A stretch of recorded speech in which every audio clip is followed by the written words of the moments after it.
Today we're going to talk about something that's very close to my heart. We're going to talk about something that I think that is one of the biggest issues that we are facing today in the world, that we are facing and that our kids are facing, and that is social media and video games, smartphones, screens, access to the internet, and all of that stuff. It's a very, very important topic, not only for us, but like I said, for future generations. And I think that a lot of this will apply if you are a parent, but also if you're not a parent, a lot of this will still apply to you. So this is something that I talk about. I travel to high schools, junior highs, and middle schools all across America and Canada to kids about social media. This presentation is kind of the presentation that I give to parents. There's a couple things that are different, but as I go through this, keep in mind, if you would like me to give this presentation to a parent night or at an event, I would love to travel out to where you're at and to give this presentation. So without further ado, let's get started. So there was a study that came out where they asked kids what they want to be when they grow up. And in this study, they got a couple really funny answers. There were kids that said that they wanted to be a dancing unicorn or an octopus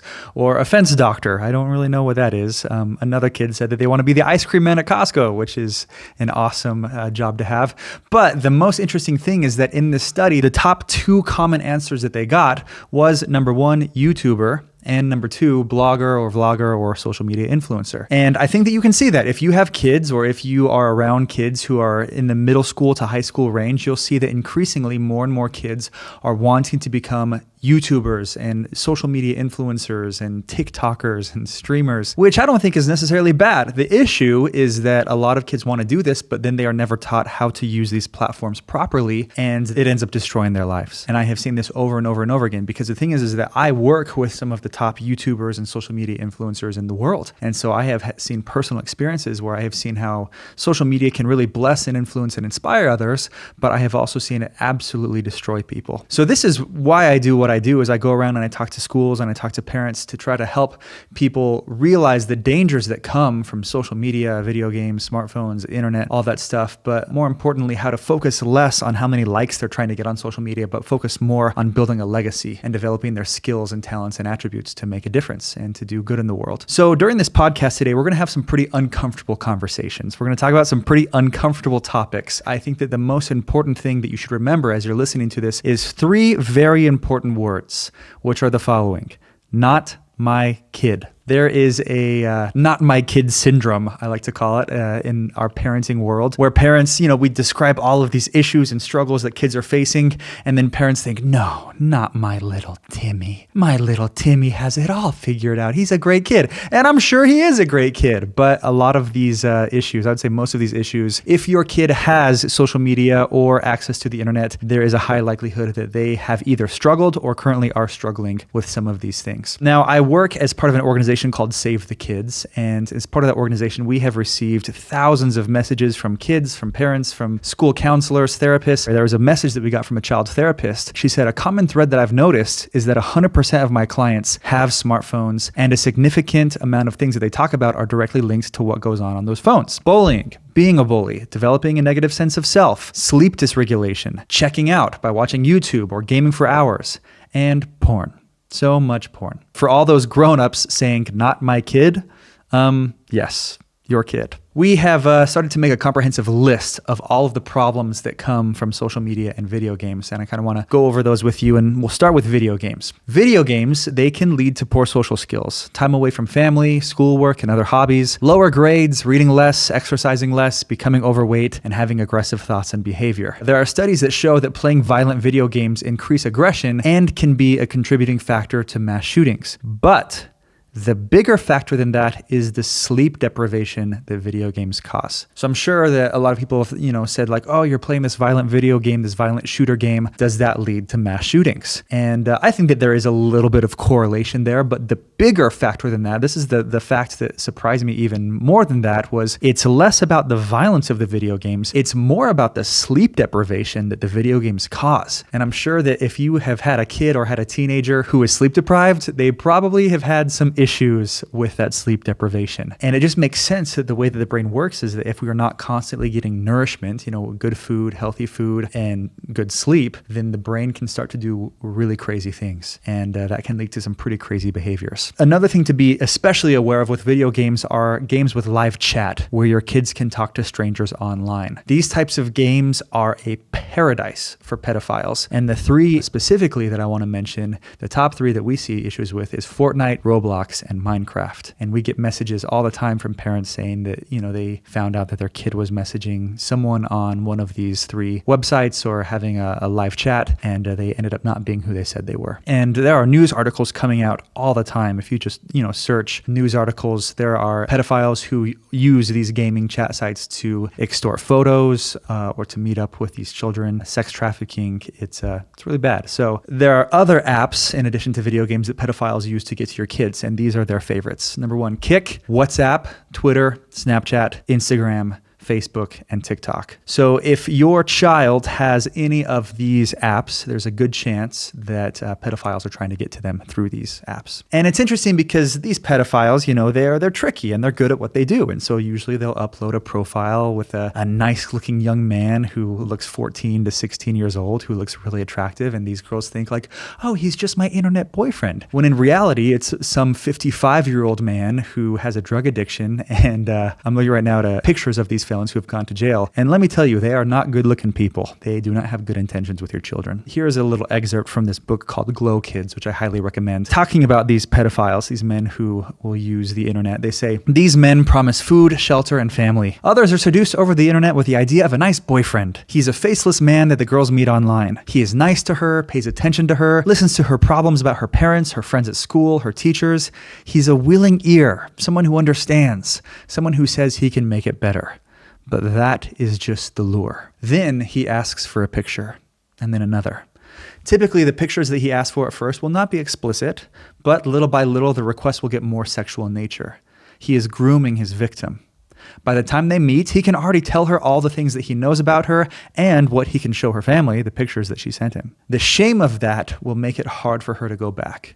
Once you're starting down the rabbit hole, it is very hard to feel that you are able to turn around and go back. Another excerpt from the book says, back in the pre-social media days, there were sexual predators waiting to take advantage of a girl who may have felt a little bit lost or restless, or who maybe had a fight with her parents. But these were tangible boogeymen that parents could look out for, like the leering man at the playground, or the overly friendly store clerk, or the creep lounging around at the mall. But now, they are in your daughter's bedroom. They have made it right past the front door, past your protective parent armor, and landed literally in her lap with her laptop or her smartphone or iPad. That's a pretty scary world that we live in. And a lot of people think that girls are only the only victims of these crimes. But in reality, there's a lot of crimes that we're seeing that are targeting young men. A lot of these, not necessarily pedophiles, but a lot of these scammers, what they'll do is they will create a fake Instagram account or Facebook account or any account on these websites or social media apps pretending to be a young, beautiful girl. And they'll start to chat with these young boys. And then they'll ask the boys for nude pictures or inappropriate pictures. And then boys, being dumb boys like they are, they'll send them. And then the person will reveal themselves and say that they're not actually a 14-year-old girl, but they'll say that they are a scammer. And they'll say, okay, now you need to send me $1,000 or I'm going to show these pictures to everyone you know, all of your friends and all of your family. So these young men, their brains haven't fully developed. They are terrified of the thought and the idea of these pictures getting leaked to their family and friends. And so they figure out a way to send $1,000. And then the next week, this scammer comes back and he says, okay, now make it $2,000, or I'm leaking these pictures to everyone you know. And it continues on and on and on like this. And a lot of what we're seeing is that a lot of times this leads to suicide because these young boys, they just think, I can't take this anymore. I can't keep doing this. They feel so shameful for what they've done. And they just feel so terrible that they've been wrapped up into this that they just think that the best way to solve it is to end their life. And that is an extremely tragic thing that we're seeing with boys. So now let's move on and talk a little bit about Snapchat. Snapchat, it is an app that allows your kids to send messages and videos that delete themselves after they are opened. It was originally created for people to send inappropriate pictures to each other, and it is a playground for cyberbullying, meaning that it makes it more difficult to trace since all of the Snapchat posts disappear very quickly. There are also links on Snapchat. If you even go to the homepage, there are links that will take you directly to pornography websites, and if you look up online, you'll see that most of these pedophiles, I would say a good percentage of them, find their victims through Snapchat. Other apps and websites that pedophiles use or that are completely X-rated are Twitter and Reddit. So if your kids have access to those, just know that they have access to X-rated content. Do you want to know the number one place that toddlers are finding pornography? This is always a surprising fact when I tell this to parents, but the number one place that toddlers are finding pornography is YouTube Kids. Why? What is the reason behind this? There are videos that have been uploaded to YouTube Kids that appear to be kids' videos. They're animated cartoons and they look, really sweet and innocent from the beginning, but there are videos on YouTube Kids of Spider-Man and Elsa who are stimulating sex acts. There are cartoon videos of strippers. There are videos of Peppa Pig drinking bleach and injecting things into his body. It's interesting because parents, they'll walk by their kids watching these videos on their iPad and they'll say, oh, they're just watching Peppa Pig. When in reality, it's a knockoff version of Peppa Pig that someone has created where he's injecting bleach and other things into his body. There are knockoff videos of Paw Patrol with suicidal themes, and the list goes on and on and on. In fact, there are over 100,000 accounts on YouTube Kids created by child predators targeting children. And don't even get me started on how easy it is to find pornography on YouTube. So if your kids have access to that, just know that they are just a couple clicks away from finding pornography on there. Other apps that kids are finding porn is Etsy, Pinterest, and surprisingly enough, podcasts. There's Apple Podcasts and Spotify that are very explicit in nature. So now we're going to move on and talk a little bit about TikTok. TikTok is the biggest contributing factor to gateway porn for teenagers. It also creates unrealistic expectations of how bodies should be. It has videos of girls showing other girls how to self-harm and how to be anorexic, and it is just as addictive as hard drugs. And if you have ever downloaded TikTok yourself, you would know that to be true because it is extremely hard to not get on there every second of the day. I have downloaded TikTok twice in my life. The first time I downloaded it, and after a couple hours, I was like, this is terrible. I hate this. I feel like it's just sucking me in. The algorithm is so addicting. It's so funny. It's so entertaining. This is not good for me. And then a couple months later, I tried to download it again just to see what it was like. And same exact experience. I realized that it was too addictive. There was just stuff on there that I didn't want to be associating with. I felt like it was a complete waste of time. It's super entertaining. Don't get me wrong. And it's super hilarious. You start scrolling and you realize after a little while that you've been on there for 3 hours. Just aimlessly scrolling in all these funny videos. There's a message that we got from a parent talking about her daughter who has TikTok, and she said that she has been starving herself to look pretty like the girls that she sees on TikTok, and her daughter is 12 years old. So that's the way that kids are acting when they see these models and anorexic girls on TikTok. They want to be like them. Here's a review that somebody left on TikTok. They said that this app is a nightmare. It may look nice and popular, but after 7 months of using the app, I felt depressed about all the perfect bodies and all these people that were posting awful things. I thought that if I used this app, then I'd be popular in my school and it would help me to get more friends. Little did I know that the things that other people post is what will make you want to die because you don't have their life or you want the things that they have, but you can't get it. So save yourself with the trouble and don't download this app. TikTok has these TikTok challenges, and there are new ones circulating all the time, but here are some TikTok challenges that have been popular lately. First one is what's called the eye challenge. This challenge has people holding a Ziploc bag full of bleach, hand sanitizer, jelly, and shaving cream next to their eye to change the color of their eyes. It seems legit and totally safe for kids, right? Next one is the silhouette challenge, which shows a girl in normal or casual clothes, and then a quick transition shows the girl either in lingerie or nude with a backlit red light filter. Now, the worst part is that these filters can be removed with little effort, which means that people's raw photos and videos end up floating around on the internet without their consent. The next challenge is the Benadryl challenge, which encourages people to take high volumes of Benadryl in order to get high, except it doesn't just give them a high,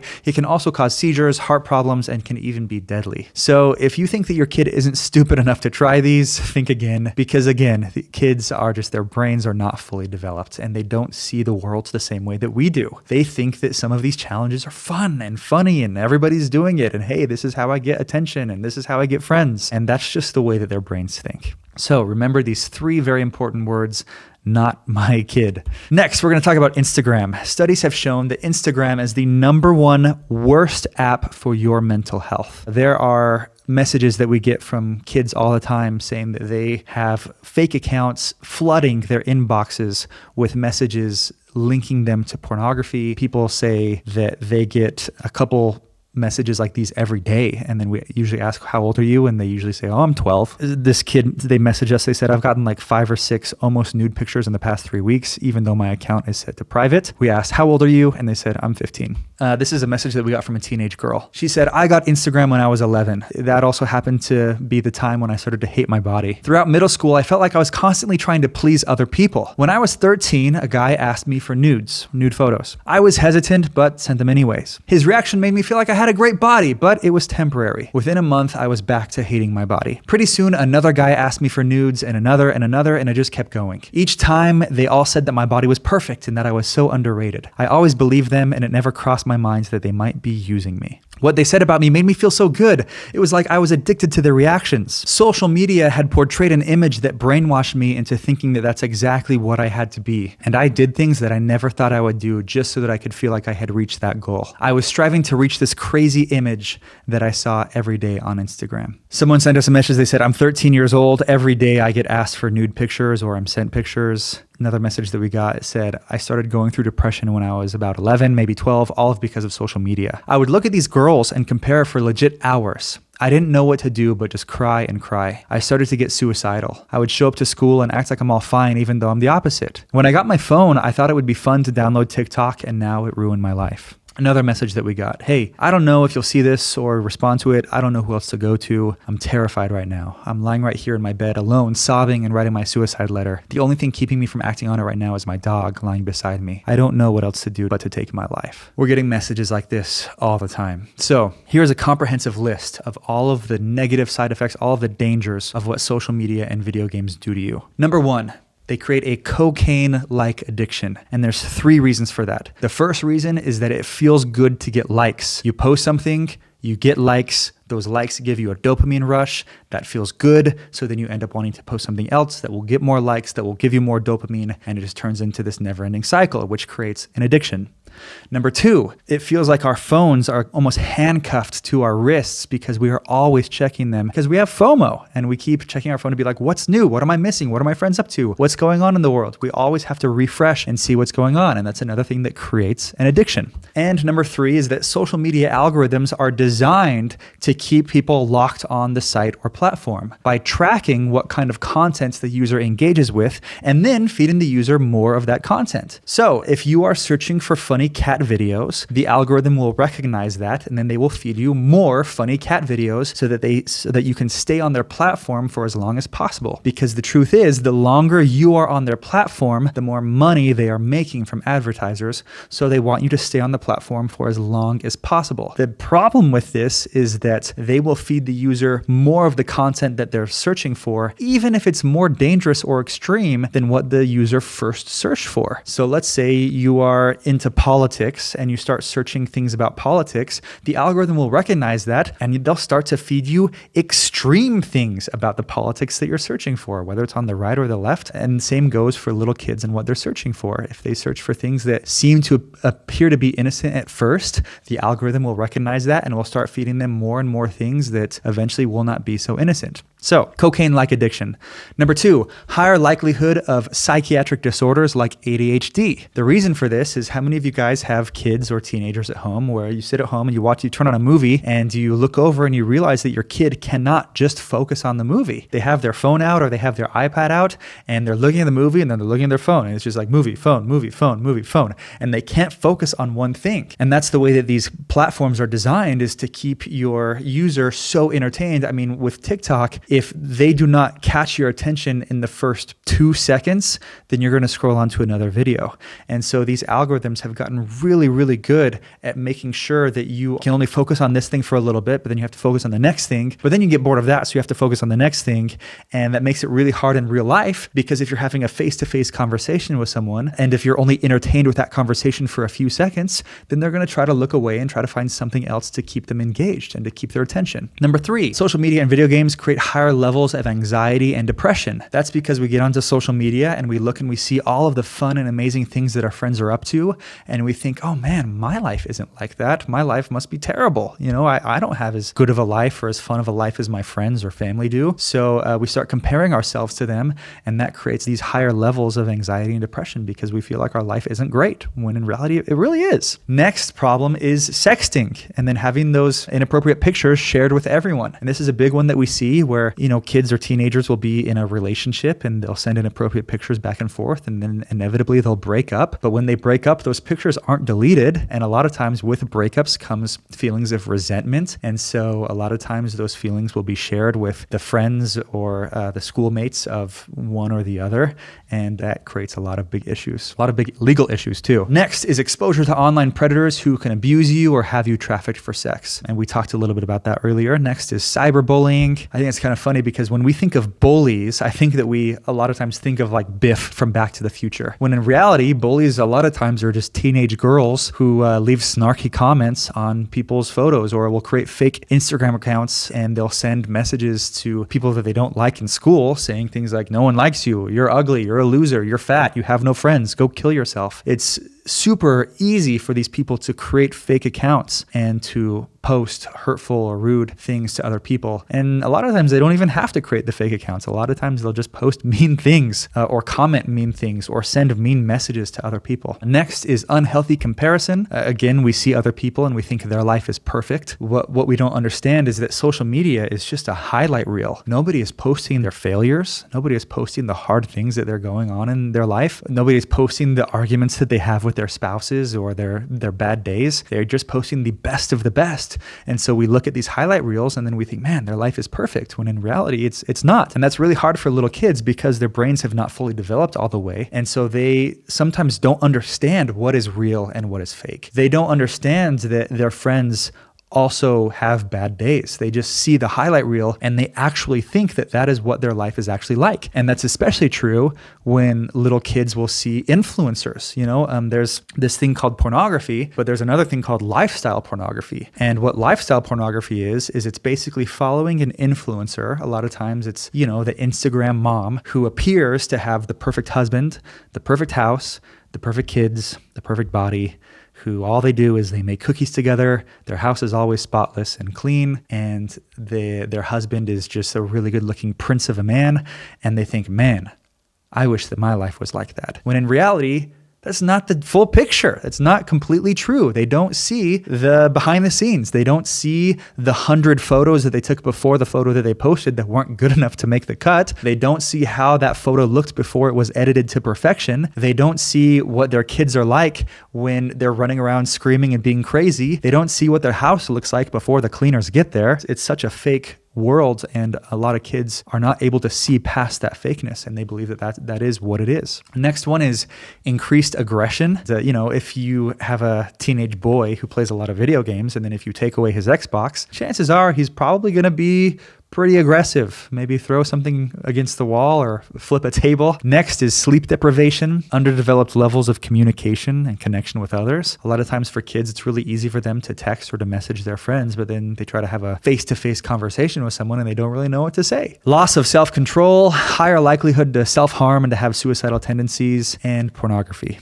Lots and lots of pornography. In fact, this is a message that we got from a 14-year-old boy who is from Ogden, Utah. He says, I've been currently struggling with an addiction to pornography. I've been taught at a young age to stay away from stuff like that, but at age 12, I was given my first phone, and I was doing well until I convinced my parents to get me an Instagram. I was slowly getting more addicted to my phone, taking time away from family and from stuff on social media. I was getting brainwashed that porn isn't that bad, that everybody does it. So I started doing it. I've been trying to stop, but I always get back into a relapse. It feels like I'm not myself anymore. I used to be the nicest, most fun kid to be around, but now it always feels like I'm in a cloud and I'm not as emotional emotional as I used to be. I'm sure that you or someone that you know have experienced any of these issues that we had just talked about. These are issues that we see all the time with people. Now, the interesting thing about this is surely the creators of social media and all of these apps, they must have known these things before they released them. In fact, I can guarantee you that they knew these things before they were releasing them or as they were releasing these apps. In fact, their goal was to make these things as addictive as possible. And I'm sure that,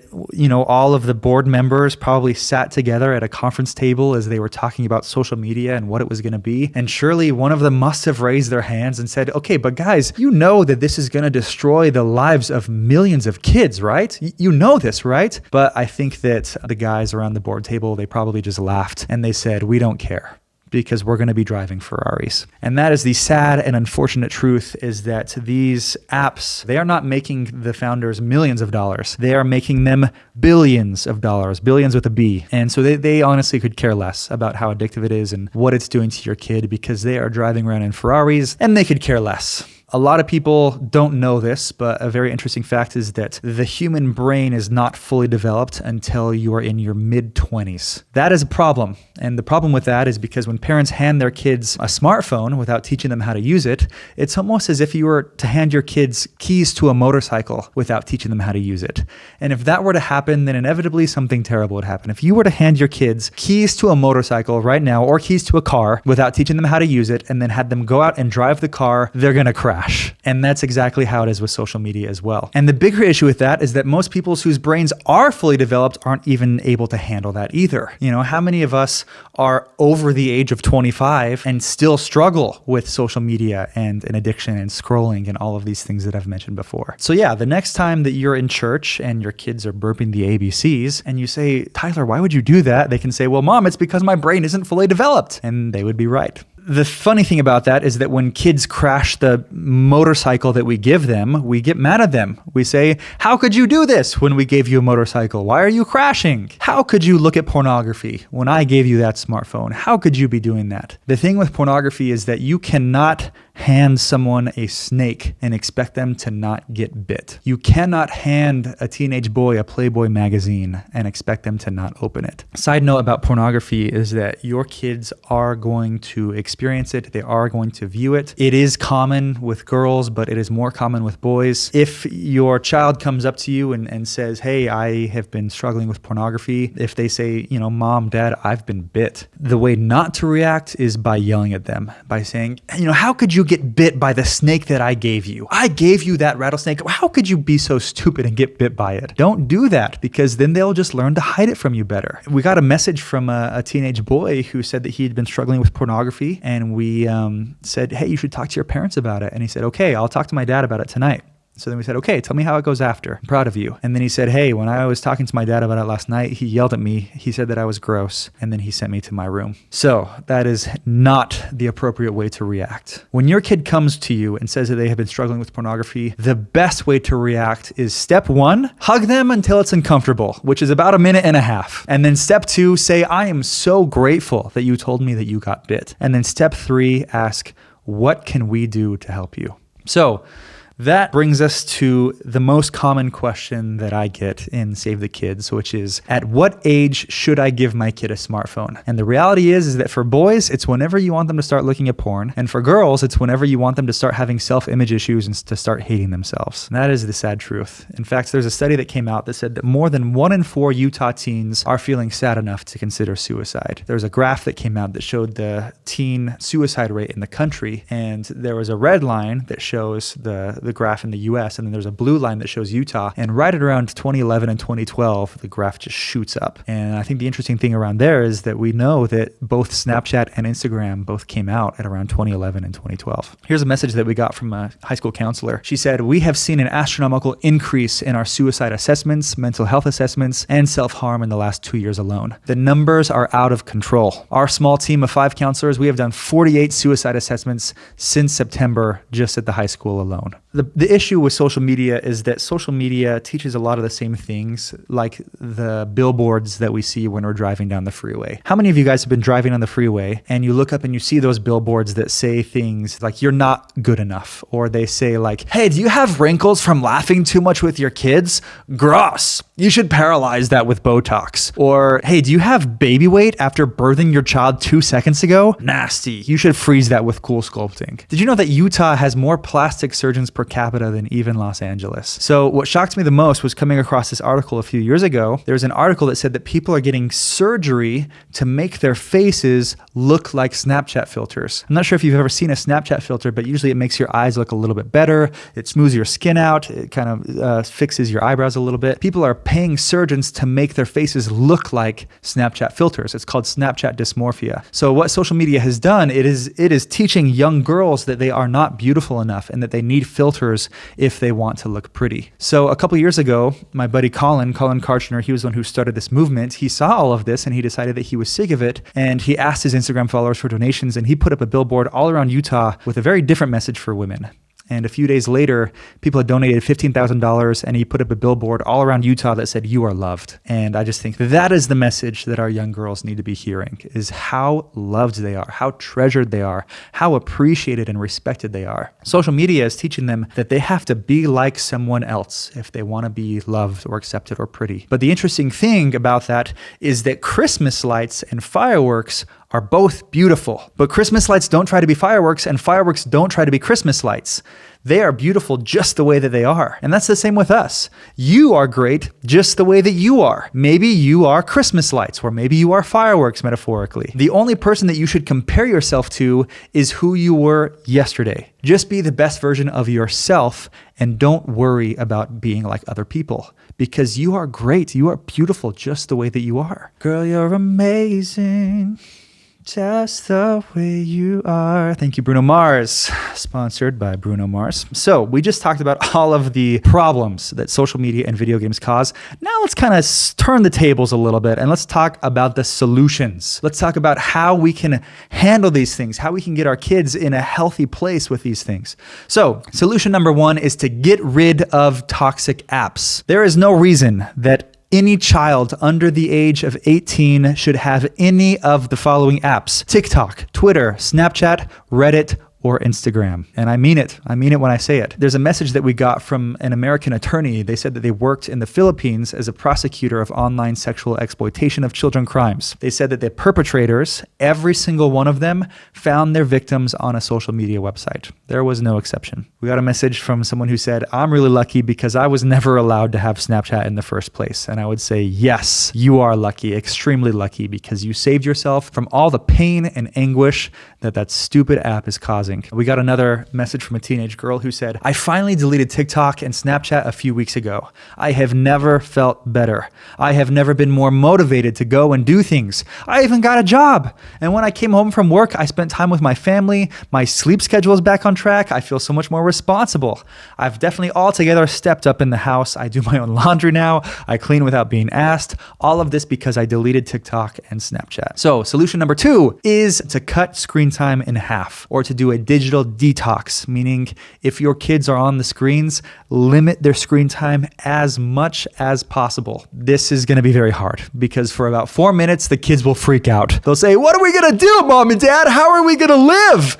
We're going to be like the Amish kids. Do you want us to churn butter with our feet?" But then after a few minutes, you'll see them playing on the trampoline and being happy kids again. Here's another excerpt from Glow Kids, that book. It says, "If you really want a child to thrive and blossom, lose the screens for the first few years of their lives. During those key developmental periods, let them engage in creative play. Let them explore their surroundings and allow them opportunities to experience nature, either at a park or in the real deal. Activities like cooking and playing music have also been shown to help young children thrive developmentally. But most importantly, pay close attention to this. Let them experience boredom. There is nothing healthier for a child than to learn how to use their own interior resources to work through the challenges of being bored. This then acts as the fertile ground for developing their powers of observation, cultivating patience, and developing an active imagination, the most developmentally important skill that they can learn. Let them live without the glow of the screen while they're kids. They'll have plenty of time later to deal with screens."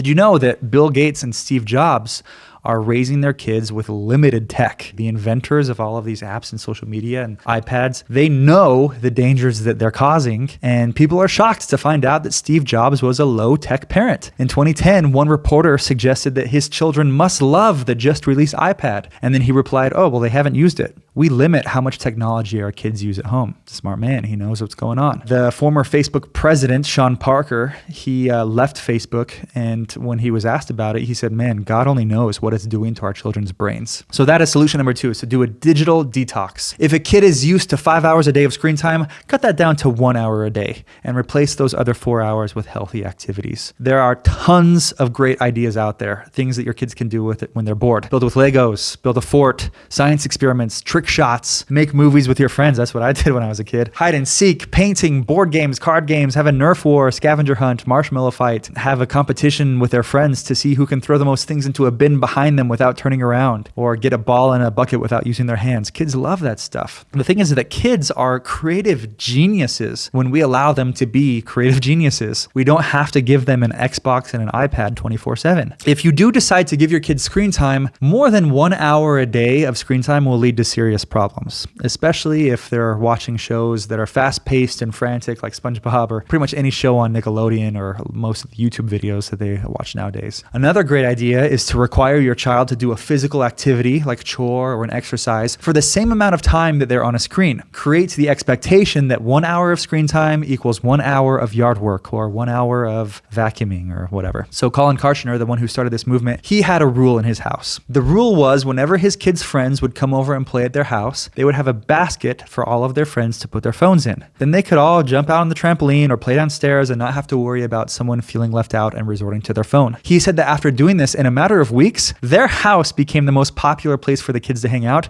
because everybody felt loved and included. Nobody would have to resort to their phone whenever they were feeling left out. Okay, so what the statistics and what the science is showing is the following. If your kids have less than 1 hour a day of screen time, more or less, your kids are fine. Nothing to worry about. If they have 3 to 5 hours a day of screen time, that creates a 30% increase in suicide ideation. And if they are on the screens for 5 or more hours a day, it creates a 71% increase in suicide ideation. So then that begs the question, okay, well then what's the national average right now? What is the national average that our teenagers are spending on their phone every day? What's your guess? Think about it right now. 3, 2, 1.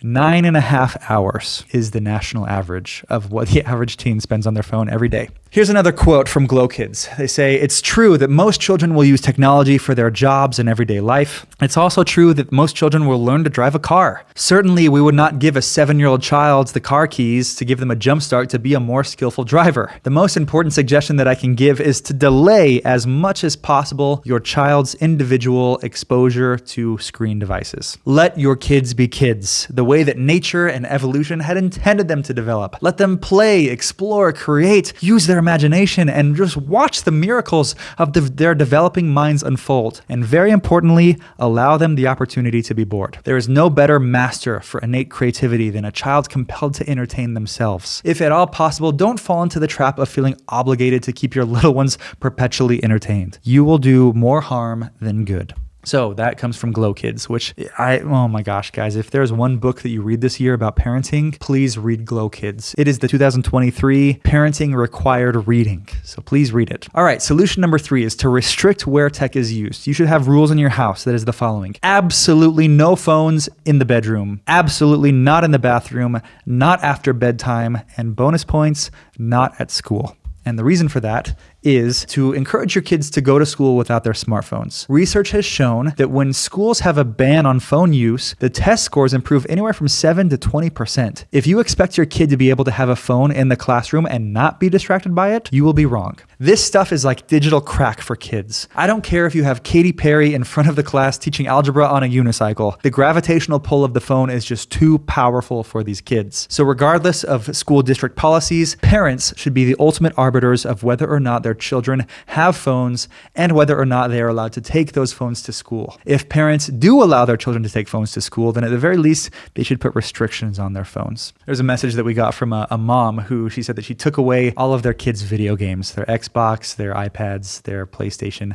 And she said, my kids are losing their mind right now, but it justifies everything that I'm doing. I feel so bad, but I know that I'm making the right decision. And I just want to give that mom an applause. There was another message that we got from a mom. She said that she went to one of our parent nights with her 11-year-old, and she said that she went from, I am the only one at school without a phone, you're ruining my life, to, Mom, I'm glad that you want to protect me from having a phone too soon and helping me to have a happier life. One thing that we do is when we go to schools, sometimes we'll pass around little slips of paper to the kids and we'll have them fill in a blank. We'll say, one thing that my parents don't know about social media is fill it in.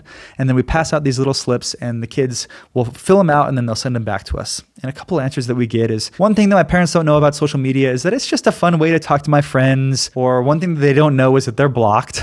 But by far the most common answer that we get to that question is, one thing that my parents don't know about social media is how easy it is to hide things from them. Kids know how to bypass firewalls, break through security measures, disable filters, find pornography in a matter of seconds, sneak into your room, steal their phones back, send messages that delete themselves, send hidden nude pictures, create fake accounts to harass others, and hide them from their parents. Now, remember the three most important words, not my kid. Because if your kids have social media or a smartphone, chances are they are doing one, if not some of these, if not all of these. There's a rule that my older sister has with her kids, and I absolutely love it. Her and her husband, they have this rule where they say to their young daughters, they say, they only have daughters, but they tell them, if you do something bad, if you are honest with us, you will not get in trouble.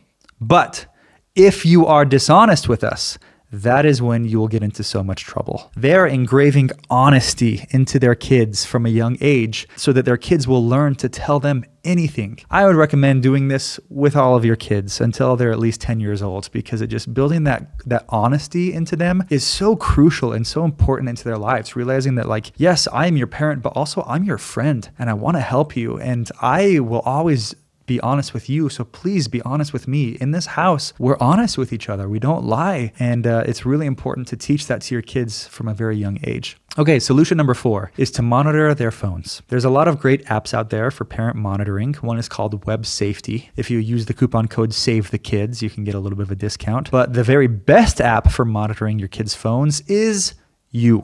Monitor your kids' phones and tell them, hey, you can monitor my phone too. You can say, in this family, we don't hide things from each other. It's not that I don't trust you, but that is one of the rules that has to be in play if you have a smartphone. If I can't monitor your phone, then you can't have one. It is not your phone. It is my phone that I am allowing you to use. I own the phone. I am paying for the phone. It is my phone.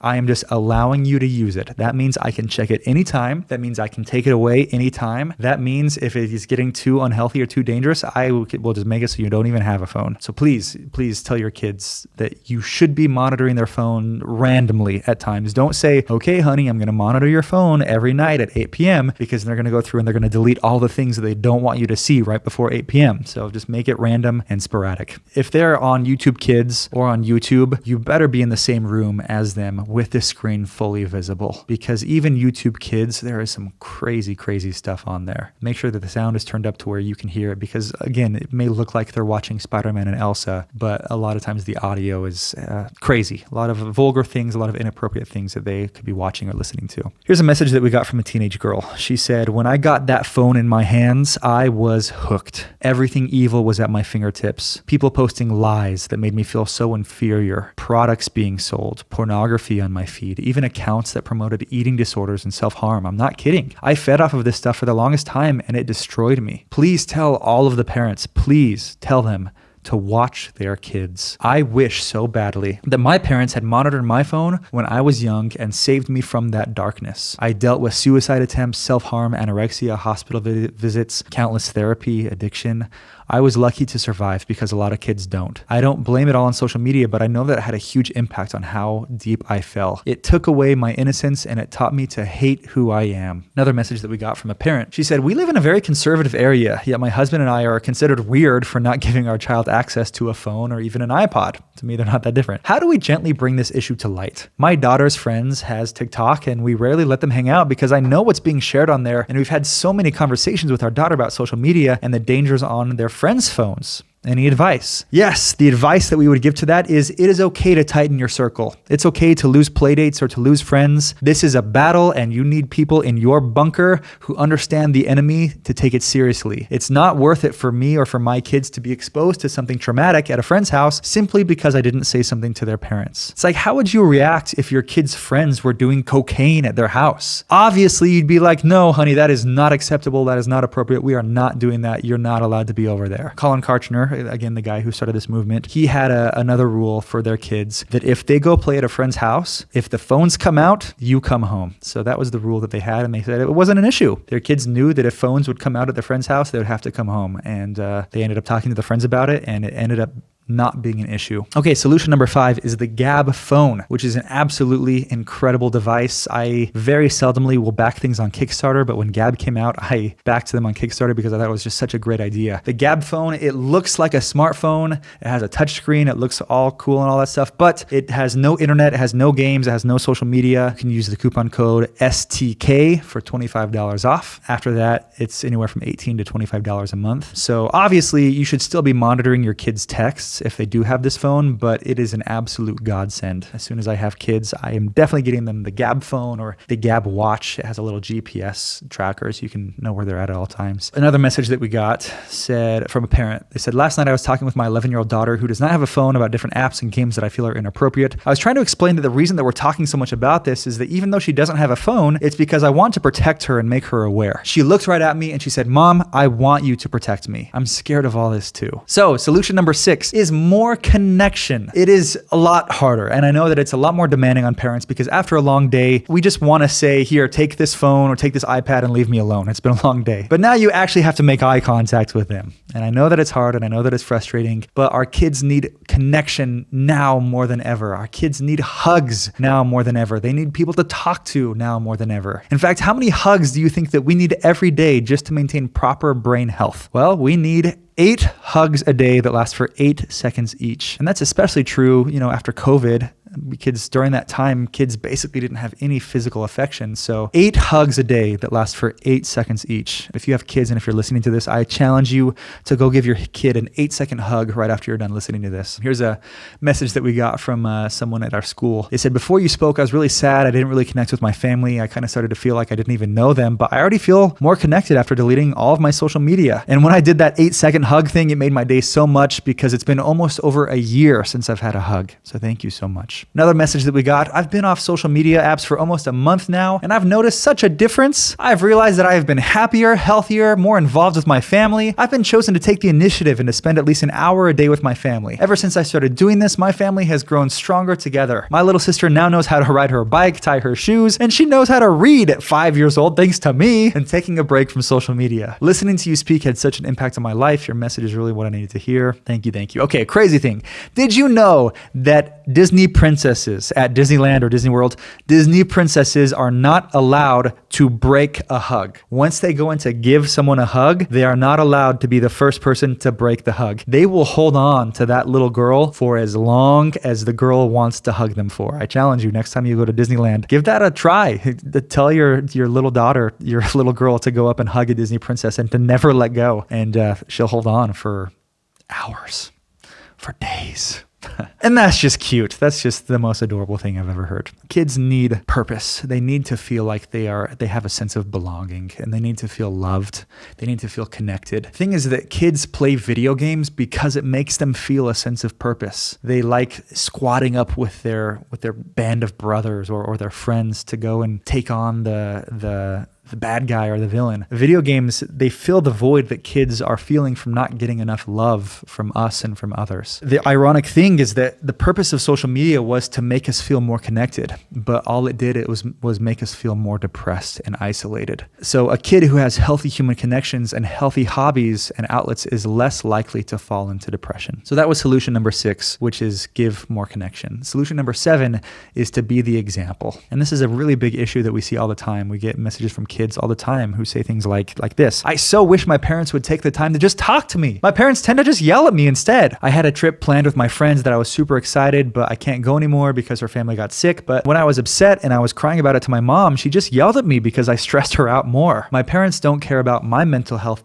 unless it makes them feel better. Another message that we talked about how it's okay for kids to play with Legos or to make messes, and that making a mess is way better than being on an iPad. And a response that we got was that the thing is that my parents and most of my friends' parents discourage this kind of play because we're just making a mess. So we play video games because we don't get yelled at for making a mess or for being loud. And what I say to that is normalize messes. It is okay to have messes. They're kids. We are setting the example for our kids. When we have our phones out and when we're taking pictures and videos of everything, we are teaching them that being there doesn't matter. The only thing that matters is posting about it. When we ask kids if they talk to their parents about the issues that they have with social media, they usually say no. And when we ask them why, the number one reason that they say is because, oh, my mom will take away my phone if she knew. The number 2 reason is my mom doesn't care. And then we ask, well, why do you feel like she doesn't care? And they say, well, it's because she's on her phone all day. So the number one reason why kids are struggling is because their parents are too addicted to their phones to give them love and attention. A message that we got from a teenage girl says, I've never felt so distant from my parents, and it's because I can't get my mom or dad to put down their stupid phones and get off Facebook and Instagram to listen about my day or to ask questions or talk about my feelings. I've never felt more unloved and uncared for because of a stupid cell phone. Showing your kids that you love them, it is 2% effort, and it is 98% putting down your phone. Just a recap of all of these solutions. Number 1, get rid of toxic apps. Number 2, limit screen time as much as possible. Remember, no more than 1 hour a day or it will lead to serious problems. Number 3, restrict where tech is used, not in the bedroom, not in the bathroom. Number 4, monitor their phones. Number 5, get the Gab phone for your kid if you haven't already. Number 6, have more connection, 8-second hugs. And number 7, be the example. And just spend time with your kids, spend time with your family. This is a message that I am super passionate about. And I have seen how social media can really bless and influence others, but I've also just seen it destroy people. And because I work with so many social media influencers and YouTubers, this is something that I feel very passionate about because I know that our kids, the rising generation, are our future leaders. They are the future of the world, and they're so amazing and they're so incredible. But social media, sadly, is destroying a lot of that stuff and sadly is winning all of the negative things of social media. I feel like right now the negative things are outweighing the positive things.